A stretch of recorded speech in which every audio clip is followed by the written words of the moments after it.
Okay, welcome back. What I thought I'd do now is just quickly take a step back, get off the table, and I will just show you the mods I've done to the case before I start assembling it. This is it stripped down. The only thing that's still in it is the backlighting off the table. The case is stripped. I'll show you all the mods I've done to it.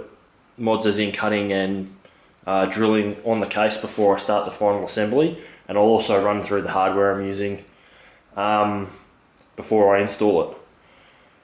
So I'll start from the top. The mods I've done to the case, obviously stripped it all down, took all the plastic out, took all the cages out, all the bolts and screws out of it, and first thing I did was remove the 5 1/4 inch drive bay in part 1 of this video. I've drilled the holes that you saw for the radiator mount that was in the last video.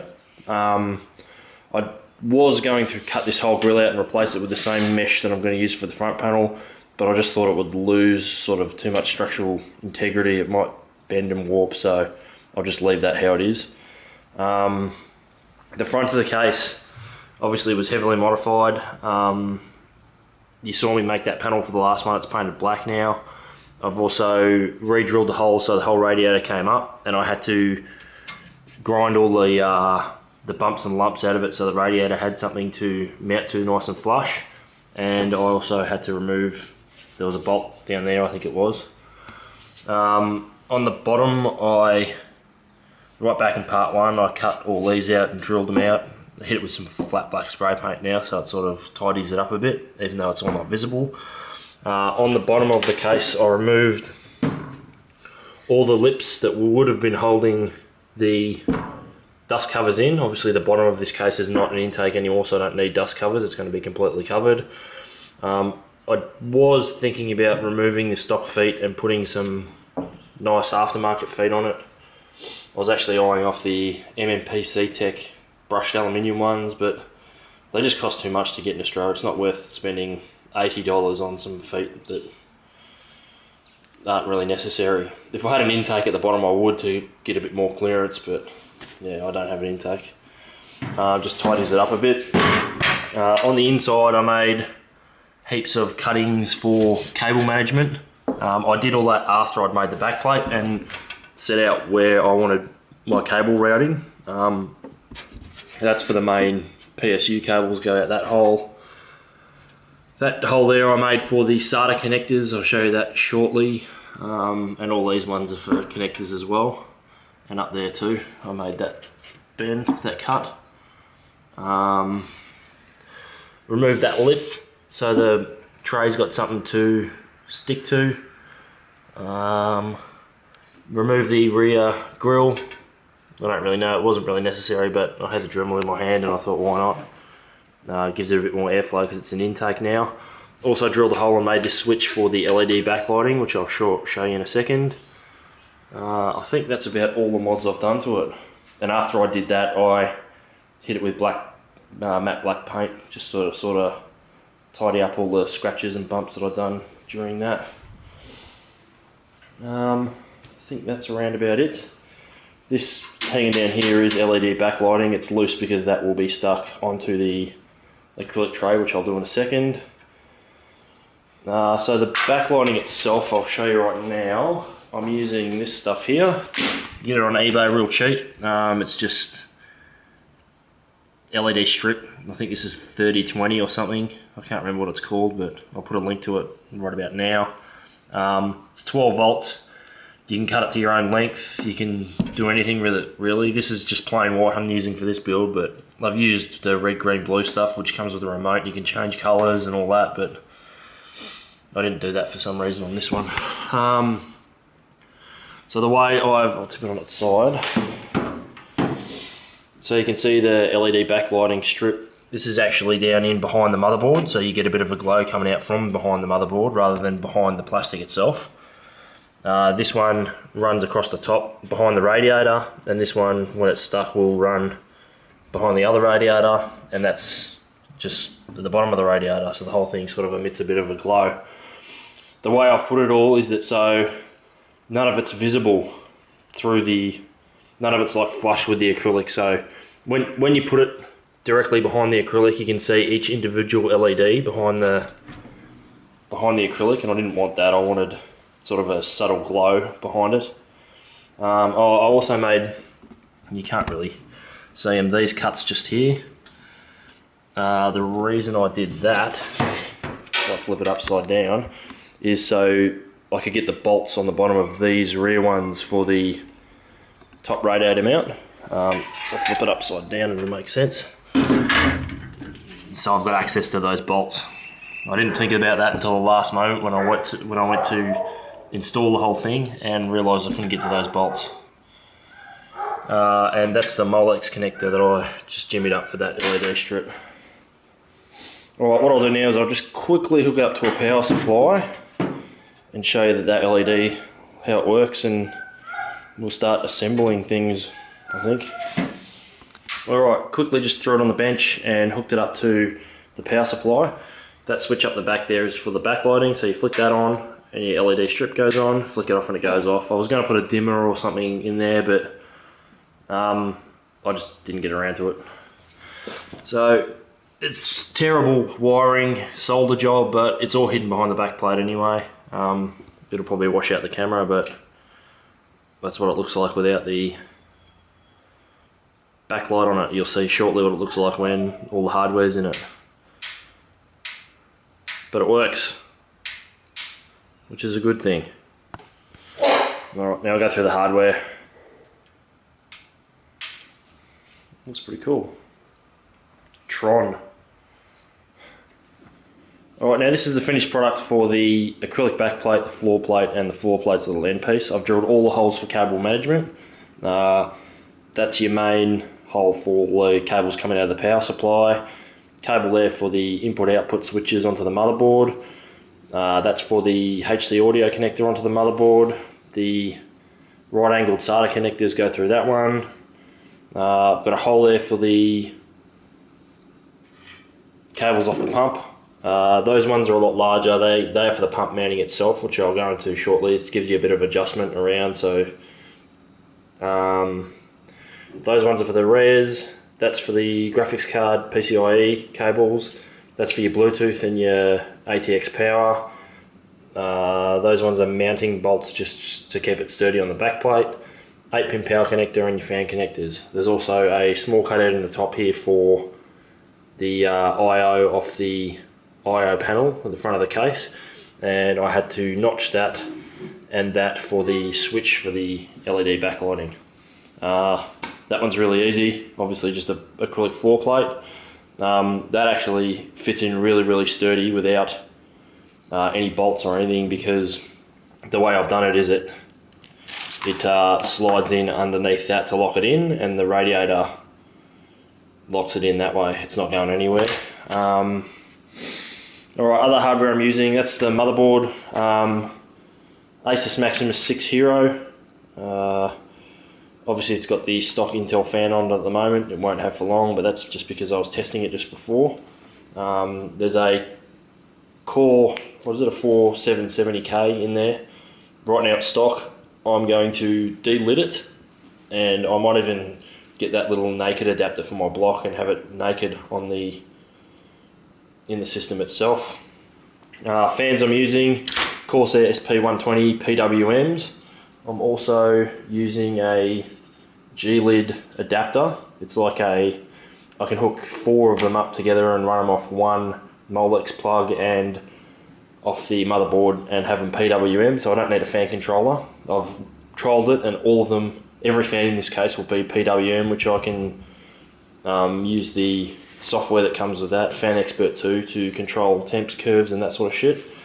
Power supply you've already seen, AX860.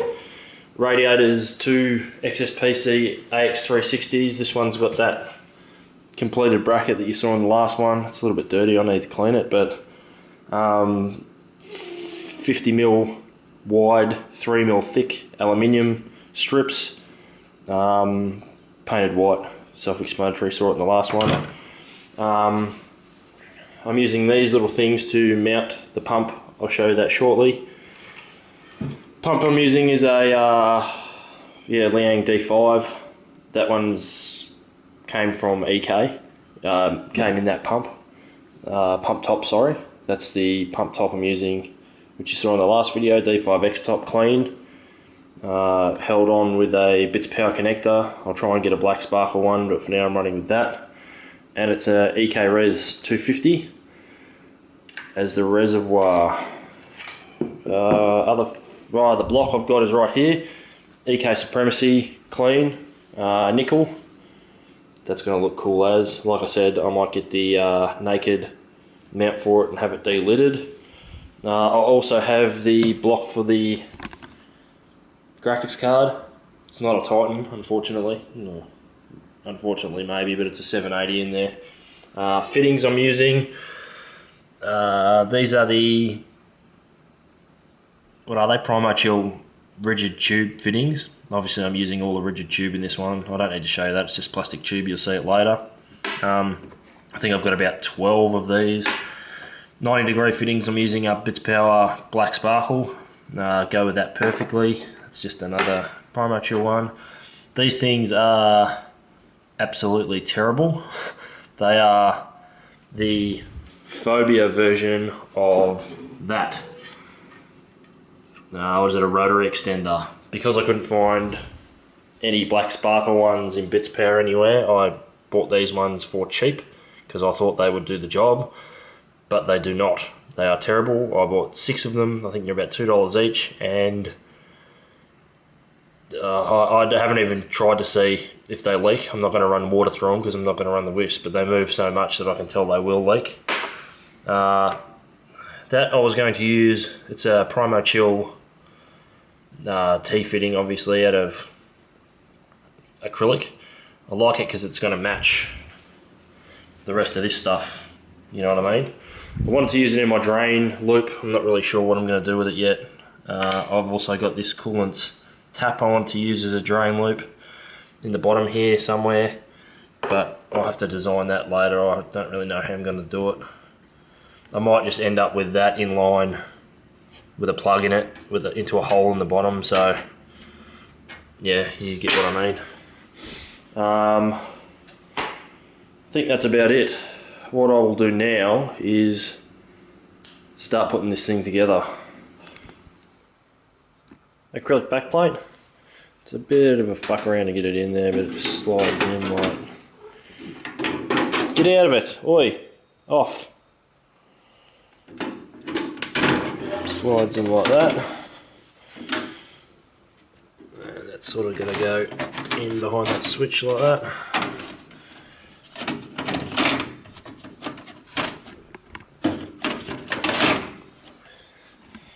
That's basically how it sits. Okay, so that's it bolted in. One little button head there just goes into the metal at the back with a bolt behind it, and the res mounts from behind. So you can see that's the 2 res mounts with the bolts, and that's that little other bolt. This will be, once I get in the right place, stuck on there. Obviously the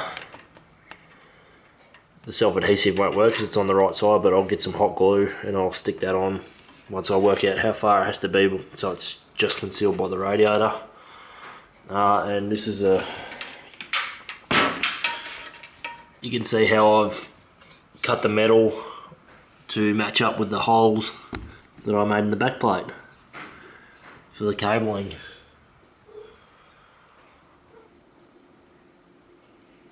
Alright, so now I'm mounting the top radiator. Just flip that upside down, and all I need to do is this slides in like this, and once I get the holes lined up, just have to run all the bolts through it. I'll do that now, and the top radiator will be mounted. Okay, top radiator is mounted. You can see the bolts I've used just with some washers on them around there. There's also some bolts in that gap down there, which it was an absolute fuck around to get to, but they're in there now. And then you can see why I've cut those holes in the motherboard tray in the case with the Dremel just to get to them. But it's all mounted, it's in there nice and loose now. What I'll do now is mount the front radiator with the fittings on it, and then gives me that little bit of movement back and forward so I can get that rigid tube perfectly straight with the res. So front radiator mounted time. Okay, so now I am mounting the front radiator. The floor plate's in, basically it just sits there, clips in underneath. The fittings are all on. Both these radiators have been flushed already, so I don't have to worry about that later. This is really easy to mount. Basically, it just goes on like that. Then the fans go through there, and the bolts I'm using are just the normal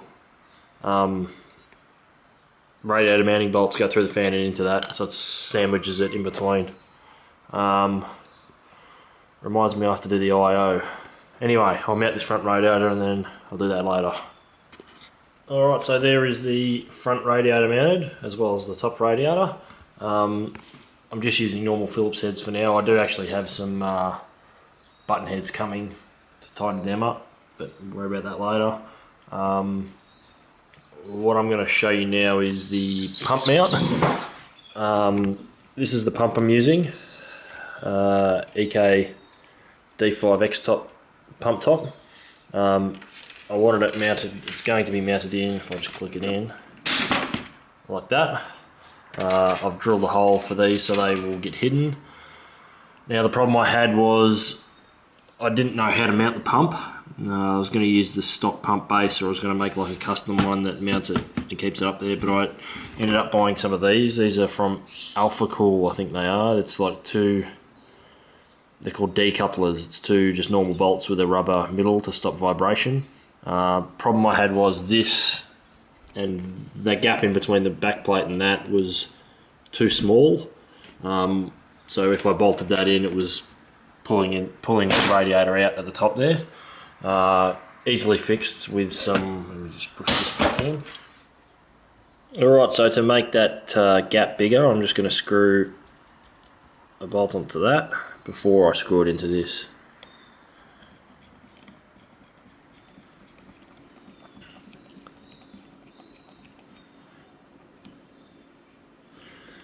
So that is going to clip on there, and that will go into those two holes. I've made those holes bigger so there's a little bit of movement in it, and I'm just going to use a large washer on either side of it to hold it in there, so I've got that little bit of play. So I'll mount that now and we'll see how it goes. Okay, so there's the res mounted along with the pump. It's got a, because of that rubber, it's got a bit of movement in it, but it's all fine. I've adjusted it so it's all nice and straight, and around the back it's not pretty, but does the job. I couldn't find any silver washers, so I just used some brass ones I had in the spares bin, and that's the hole I made for the pump cables. Just remove the Molex pin, and that's about it. So you can see that's where the pump's mounted, they're the res bolts, and that's that last bolt up the top there. Basically that there, those sets of bolts is the only thing that's holding that acrylic backplate in, because it is sandwiched pretty well in between the radiator and these rivets too, holding it there. And when the motherboard's on, which I'll do next, the motherboard overlaps it slightly, so it keeps it in there nice and good too. I think I might do that now. I'll get the motherboard in. Okay, so you can see it's starting to take shape. Motherboard is mounted. I'm just using the normal motherboard screws, but I've got some Allen key button heads coming in as well, black ones. That was the SATA cable management I did, so I'm using right angled SATA cables, and I've just cut the hole in the metal and in the acrylic tray as well. Sorry, I'm distracted because the cat's killing a bird. Jesus.